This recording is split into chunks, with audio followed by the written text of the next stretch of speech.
Greetings, citizens of the digital world. It is I, the Serial Killer, coming to you today on day 162 of the year of vlogging dangerously.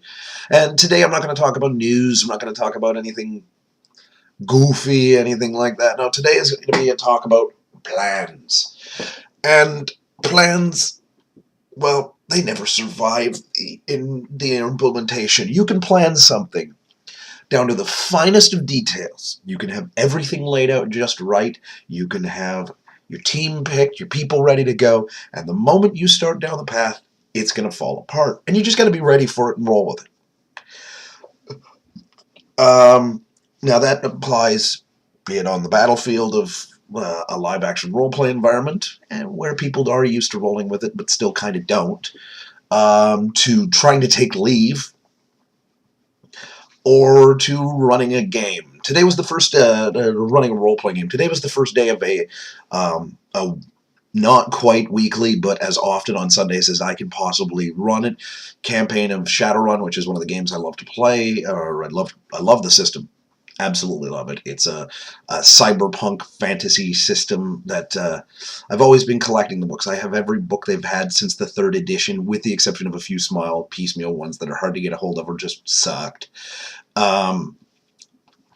And I've been plotting and coming up with ideas for a while now for it, but today's session probably didn't go ideally. We had a player who didn't have a character ready, so that chewed up some time, and we had just a lot of circumstances around it. I was tired. I should have been managing things differently.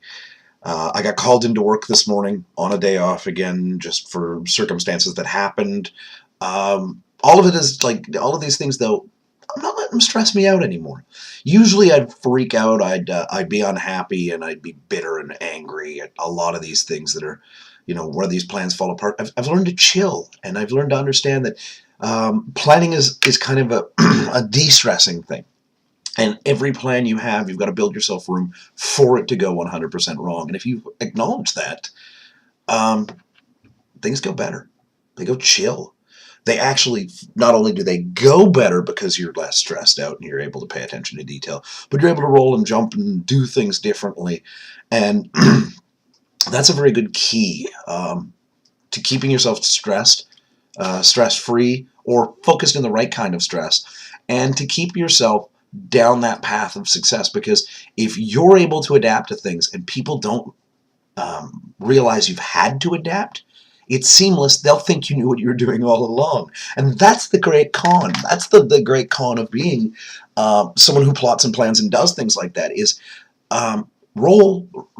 is to be seamlessly stress-free enough that people think you knew what you were doing all along, and you look awesome in the end for it. And yeah, I don't know if I managed to do that yet, but I'm getting better at it. I am.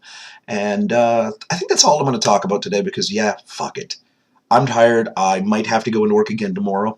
I didn't actually have to work today. I just went into work to set some things up and get some stuff ready, and to set other people up for success, which they had, because I didn't hear from them more than once. So yes, that's good.